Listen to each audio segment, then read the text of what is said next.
electric bill.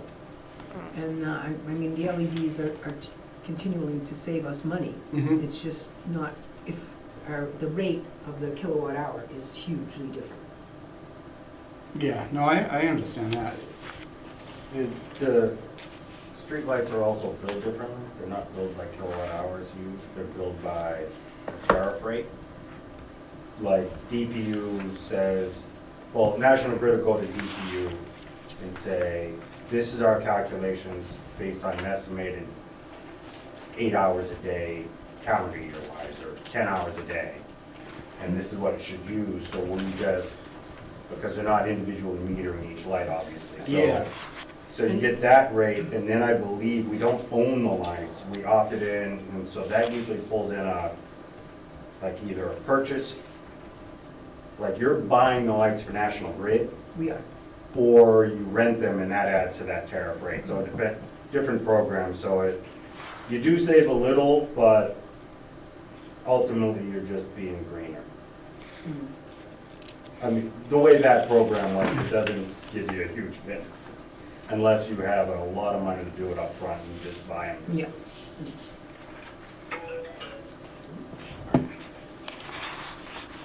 And when like a ballast goes or a light, did they replace Yes, it? They do all of that. Okay. Yeah. And I'm assuming a cost before when they were HIDs or whatever they were a lot more to replace. And a lot of people were upset because the lights are much whiter Yeah. and not as, glowing. Yeah. So we had some complaints about the fact that it took away an ambiance that they liked compared to what we do now. But all of the LED lights are around the common, the decorative ones, those are Yeah. pop LEDs.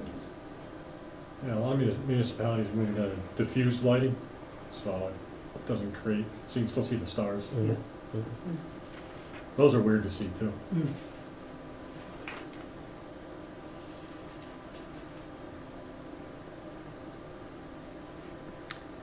And the $8,200 and $2.26 was just a surplus from what your estimate was that you were gonna go over but didn't. Which line item is that? Down on the bottom of the Excel spreadsheet, over to the remaining balance. Yeah, so that's the remaining balance that was left after. All the adjustments. Yes, after the Okay. adjustments. We're not gonna spend it all in one place though. I would tell you just, if you think about this budget that you're working with, there were 3 different town administrators who were managing this budget. Yeah. Okay, so I mean, it was an interesting year. Oh, no, it's not too far off. I mean, it's essentially $37,000 over the originally forecasted budget. We know some of that was with regional dispatch and animal control, where there were incorrect numbers in there, a little bit lower than anticipated.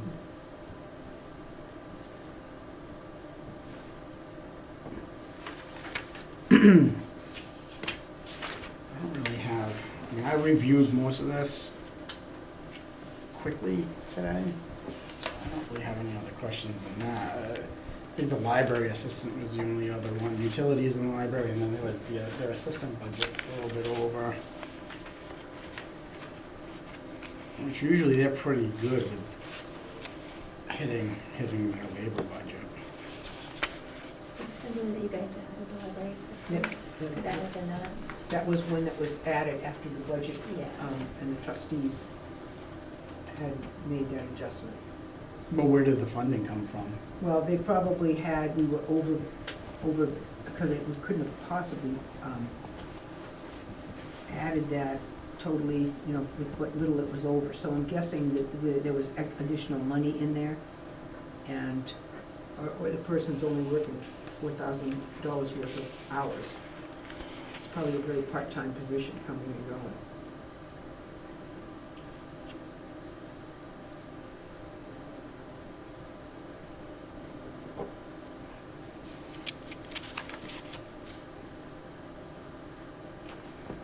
I would say that the estimates, the revenue assessments were very, very, they weren't generous.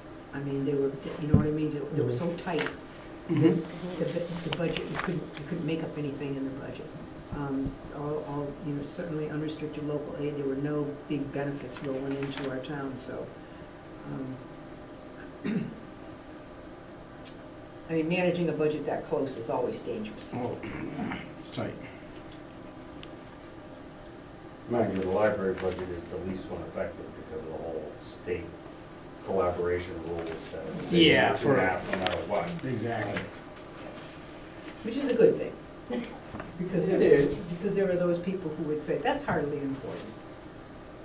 It's all important. Yes, it is.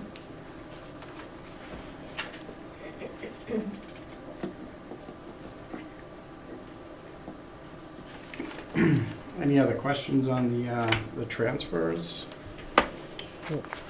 This needs a majority vote from the finance committee and signatures, and so we have 5 of 7 of us here today. So I think I make a motion to approve the interdepartmental transfers for FY '24. Second? I have a motion and a second. All in favor? Aye. Aye. Opposed? All right. I just did this slide that page and then all of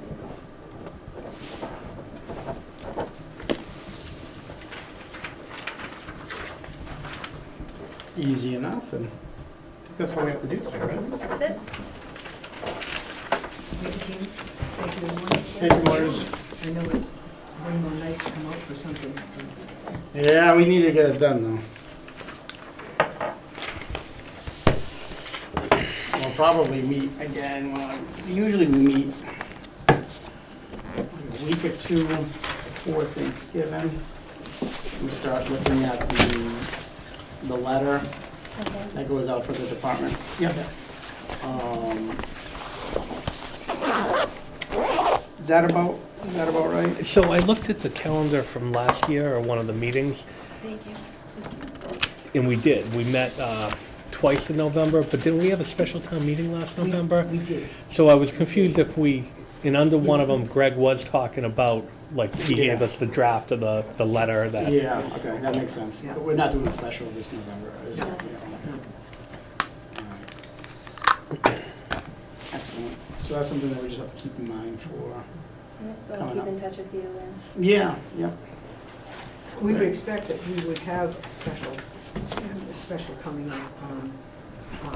We do have a fire truck, but that looks like the bid fire truck for $700,000 and will not be available to us until almost into the next fiscal year. But they have to roll it out before the engines change, the emissions issues. So it'll definitely be here May, June, and so we'll talk with you about how we want to, because there's an amount of money we have to pay in order for this delivered. It's not a lot, but we have to do that. Yeah, that's the one off the grant, the tanker truck. No, the tanker truck that won't be coming in till, it's supposed to be coming in October. It's now not coming in until probably February. So we're thinking that we may have a special in February, to clean up wherever we are at that point. We do expect that there's, as we retool what's happening in the fire department and we retool what's happening in the DPW, obviously there'll be some issues of concern there. We've done a significant inventory of our equipment, and some of those trucks should be in the museum, not in the DPW department. But when you're running a truck in the 1970s, we do have a mechanic that we've hired, a master mechanic, and we have somebody who's a mobile guy who will be working on our trucks at this time. We've also hired a water person who has all the appropriate qualifications and so forth, who will be starting within a couple of weeks. I believe that the master mechanic was there on Monday, going through some of our equipment, and so we're happy about that. We've also got a truck driver and heavy equipment operator. I would certainly commend Tom, George, and Scott Churchill. They have stepped up like nobody I've ever worked with, and I've worked with a lot. They have stepped up and are really working very hard to get things on track. When you get up in the morning and your ice is on your car, I'm going, oh, because I can't drive one of the trucks yet. I'm gonna learn, but. So we do have the 1-ton trucks that are relatively new, those have all been over Salvador's to be reconditioned. We also are looking at a grader situation where we're able to, our grader is not operational right now, but that's one of the problems in plowing. See, I sound like this expert, I'm not, okay. It's we can't plow the roads that aren't, with macadam, asphalt, okay, from the Midwest, so. So what has to happen is they have to be graded, and they haven't been graded in a while because it hasn't been running. But it costs $2,200 a mile to grade a road. However, we don't have a lot of, surface roads. And we do have some Chapter 90, so we're working with the Department of Revenue to ensure that how we utilize, we have 2 years of Chapter 90 money sitting there ready to use. So we have the capacity potentially to get those roads in better shape than we had hoped in order to plow those roads, because those take a lot of abuse on our trucks and on our plows, because they haven't been graded in a while. The $2,200 figure, that's if we subcontract the work out, Yes, right? yeah, well, because our grader, I Yeah. guess, okay, driving a grader is quite a talent. Yeah. It's not like, any old truck driver can do it. It's Yeah. not, it's a talent. And we don't have someone currently in our employed that could do it. And obviously, in the grader itself has not been out operational in almost 18 months, so that needs to be rehabbed. Fortunately, a lot of the problems that we have, at least the mechanics say, are not significant. They just, they just need to be done. So we're really feeling quite hopeful about that. We have, as I said, the work of Tom George, and also to Glenn Alt, who has all the licenses to run sewers, to run water. He has been running himself ragged, doing all of the rounds and everything, so, because obviously managing that water system is extremely important to us. And so now we do have people on the ground. We have a company on the ground that's managing the water, doing all, whatever chlorination we have. We have very little to do, it's just a tank thing, so we're feeling good about, making good progress there. We do have an interim solution for our fire chief that I met with the fire department on Thursday night, 5:30, and we walked through all the potential and obviously to get everyone on board. And so we do have an in-house person who will not be a candidate, because we said the interim can't be a candidate, because that just muddies the waters. So at any rate, we do have someone who has high qualifications and so forth, who will be doing interim work probably until January, because I know people are on the forum, I guess, are beating us up. I haven't read it, but so, because we are paying an amount of money to do the search. We're paying that out of ARPA, and the reason is because there's an assessment process for a fire chief, and the assessment process is quite sophisticated. We can't sit and have a committee do it. We don't have the talent. Yeah. So, Makes anyway, sense. so there'll be 4 or 5, we expect candidates that we'll get down to. We don't know how many, people will actually apply, but they'll be run through an assessment process by experts. Those are other fire, types, and they will be, it could be a little less than we've allocated, because if we don't have 5 candidates, and it's only 4 or 3, it'll be a little less expensive potentially, but that's our best case scenario. And, obviously, it's a big decision for us, and, when you think about the facilities that they work in, they have, as they said, we've got good trucks, but the facilities that they work in are embarrassing at best. And, we know we've had conversation with McGovern and others. This has to be a federal grant. The only way we're gonna get even a far less sophisticated situation that they kind of did their initial planning on, which was 17 million, we're probably not gonna be able to do something that grandiose, but we probably can do something better than what we have currently. We are really sorry to lose the chief. I believe, he's still gonna be an on-call fireman and an on-call ambulance guy with us. He only works 4 days a week. He'll be up in, you probably know, in Keene, being an instructor of sorts.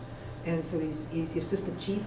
There's probably 3 assistant chiefs in New Hampshire, but at any rate, so he is going to be taking that job. And I think he does so with reluctance and sadness in a way. And if you were to say to me, why is he really leaving, Maureen? He certainly never sat down with me and said, Maureen, I am leaving for X, Y, and Z. He's very kind of close shop about that. I mean, we have thoughts and ideas, but it's very difficult to know exactly why he's going there. His family is staying here, and he will be staying and still operating on our trucks and our ambulances, which is all good news, because he's an extremely talented man. So we're making progress, and we have, I hope, another month before we see snow flying. But we have Scott Churchill, who he can drive anything, dig anything, whatever. He's a sewer guy, but he is very amenable to doing whatever he needs to do to make sure it all works. As I told you, Tom, George, and he have been extraordinary, and Shannon as well. Stepping up, and I mean, think about it. They figured out how to do the meter readings for the water department in like 24 hours, and did the rounds. And there's about 20. I didn't realize that were that many, but there's almost 200 meters that are not readable. Manual reading? Yeah, they're manual readers, so that's a little bit more legwork for us. But we thought we were gonna set estimated bills, working that out with the treasurer, but it looks like we're gonna have Accurate bills. actual real That's bills. And that's a credit to those people. And Glenn Alt especially, he really was leading the pack down there with all the right credentials. Nice. Yeah, so he's Good stuff. he's really a find for us too, and so those are all the good news. Good news, there's some good news to be had. It's always good news. They're always good. Sometimes you have to find it, but Did this you is. tell them about your grant? No, but a $57,000 only grant we received, and $100,000 park fund grant. Oh, nice. Yep. So the playground money that we've allocated to that out of park, we still will spend most of that because that's part of the grant deal. But we will have a playground worth a playground. Nice. With $100,000 from the state coming in and, having things that we never would have been able to afford or do. And Tammy, I credit you for that work, and credit you also with the work that we got the funding for the zoning rehab of the zoning, so that I'm sure the planning committee will be working with that. Yeah, that's something they've been looking to do for a little bit now too, Yeah, so that's great to have some additional money. Yeah. I just got my Greens Community grant in today, so everyone cross your fingers. So if that goes through for Yeah, us. communities like ours really need to lean on things like grants We to be do. able to, Very much so. Yeah. survive Yeah. at the level that we want services. And we're also very involved working with Senator Comerford and other people on regional school aid, and there's 211 school districts in the Commonwealth of Massachusetts who've received no aid, zero. I mean, whatever they got last year, they're getting. We're one of them. Okay, Quabbin Regional is one of them. And so we're very involved in working with that group to put together a plan, because now it's Acton, Boxborough, they've got more money than God. I mean, I'm sorry, but they do. Yeah. And so they're screaming, Yeah. Wellesley's screaming, Wellesley is the only community that is 100% funded for all liabilities, including pensions. But right, well, yeah, Yeah, but 100%, but they're yeah. whining about schools, because they're not, and Brookline. And so we have representatives now and senators from the eastern part of the state who all of a sudden go, oh, yeah, that formula's not working for you. It's only working for the cities, isn't it? Mhm. Yeah, it is. Mhm. So we're hopeful. And we haven't gotten information yet on what the Quabbin Regional School District will get for rural school aid. We believe it'll be $1 million or more. That'd be great. Yeah, so they can only spend it on certain stuff, but at least it gives us cushions that we didn't have before. Are they gonna tell us about it in October when they get it this year? We live in hope. We've been on them because what they need to do is they need to manage it like they manage Chapter 70, Yeah. which is to take whatever our numbers were last year and then just tell us, whatever it was last year, it's gonna be this year. Mhm. It used to be like 14 million, now it's 15 million, we don't get 15 million, but we're one of the rural schools that gets considerable aid. And so it's just, they were funding it like a grant. They would say, okay, well, we're gonna let you know in December how much money you've got, and you have to spend it by June. Mhm. That's insane. And so we've gotten permission from DESE, Department of Ed, to say, no, you're gonna be able to roll it over, like you Mhm. can roll over Mhm. special ed Mhm. circuit breaker stuff. So that's good news. The school's working very hard on that, and certainly that's one thing I'm sort of committed to as well. So when I represent the Mass Association of Regional Schools on this, stuff, and I'm happy to be a selectman as well, because it makes a difference. When I used to have to say I'm the school superintendent, but now I say, no, I'm a selectman, and this is the problems the town has. Mhm. These are the problems the town has. It's not that they don't want to fund schools. It's that they can't, they just can't. So, I think that's good news for our town, and I worry, I'm just so glad I'm not Michelle Wu. Did you see they're rolling out a 28% tax rate increase on all residents in Boston? Property tax? Property tax. And she's trying to get the legislature to shift a portion of it to commercial property. But the House has voted yes, the Senate hasn't voted on it.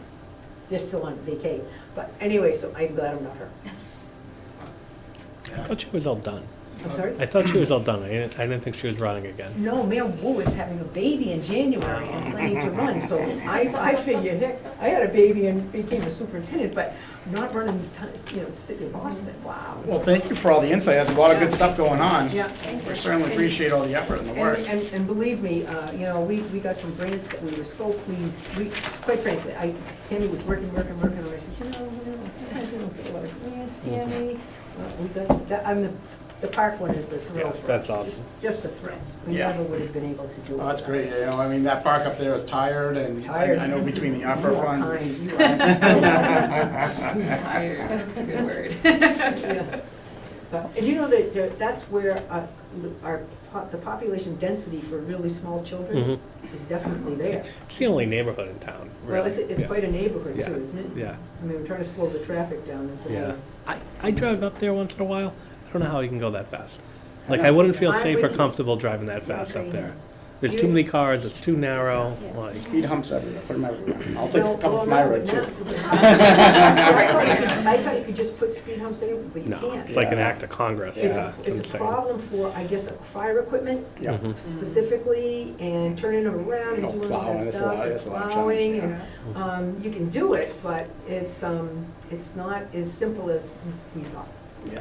I know the ambulance have a problem if they have somebody in a gurney in the back going over the speed bumps. Yeah, I didn't even Yeah. realize, yeah, you're right. Yeah, it's crazy. It's not as easy as we thought, but the people are Yeah. being very, very helpful and appreciative. And the other place we have speed issues, I guess, is up on Pleasant Street, which is where I live, but I don't ever think it, but it's Insight Meditation. They have a ton of people who walk all the time. Who Yeah. walk all the time. Yeah, I walk with them, you probably don't recognize, but I walk with Yeah, them a lot. yeah. They don't speak to you. yeah. It's part of their thing.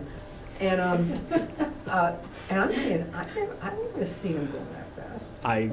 I drive up there and I get nervous because they're like in the road and I don't think they know I'm a car and driving and Yeah, I get, yeah, because they do the little slow walk, yeah. And they're not supposed to talk to people, and they're not supposed to eat in anything, they're not supposed to open their cell phones. Yeah. So they think I'm one of them. Yeah. So I'm walking, and then I see them putting away the cigarette, putting away the and I kind of smile, I think I'm not one of them, you can do it. You outed them. You outed them. No, I don't know them, they're my neighbors. I didn't realize they would buy up every piece of property that comes on the market up there. They When make you Phil look- Stevens look like he doesn't buy property. When you look at the license plates, they're all New York, New Yeah. Jersey, Well, you know. and you should see the big limos that come in, Yeah. Yeah. you know? Yeah, We've done like ride share from the airport, Yeah. and sometimes there's somebody, oh, we're going to Insight. It's like, Yeah. who else is going to Barre from Logan? Yeah. You know? that's what I say. Yeah, but you should, like, sometimes there's 150 cars there Yeah, on a yeah, weekend, it's wild. and plus then you have all. Are they the taxed airport like a people. school or a church or are they? They're They're- 503C. Yeah, 503, yeah. But they do, I think, give us, well, I won't say give us, they provide a $30,000 amount They they do give to the town, And so does Yeah. BCBS. Yeah. That's 3 houses in town's property tax, yeah. you know? Yeah, well, they know, Yeah. it's 40 houses of property. But they don't have to. Yeah. Yeah. Yeah, they don't have Yeah. to. Well, they kind of have to. Yeah. You know, they kind of have to, because to be a kind of good neighbor, right? Oh, yeah, you definitely. Yeah. Yeah. Because we'd start hating them, you know? Yeah. Exactly. Driving faster up Yeah. there? Increase the speed limit. You know what I have to say? They're nice to my dogs. Yeah. They're nice people. They don't bother you. They just make everything a wildlife sanctuary. Yeah. So there's no more hunting up there, Yeah. which is okay, because you Yeah. used to have to kind of wear a fluorescent orange most of the season up there. Well, thank you very much. Thank Thank you, you so Maureen. much. All right. Thank you, Tammy. Motion to adjourn? I'll see you on Second. Thursday night? Yes, I will. All in favor? We're- Aye. Aye. Yeah, yeah. I think. Thank you.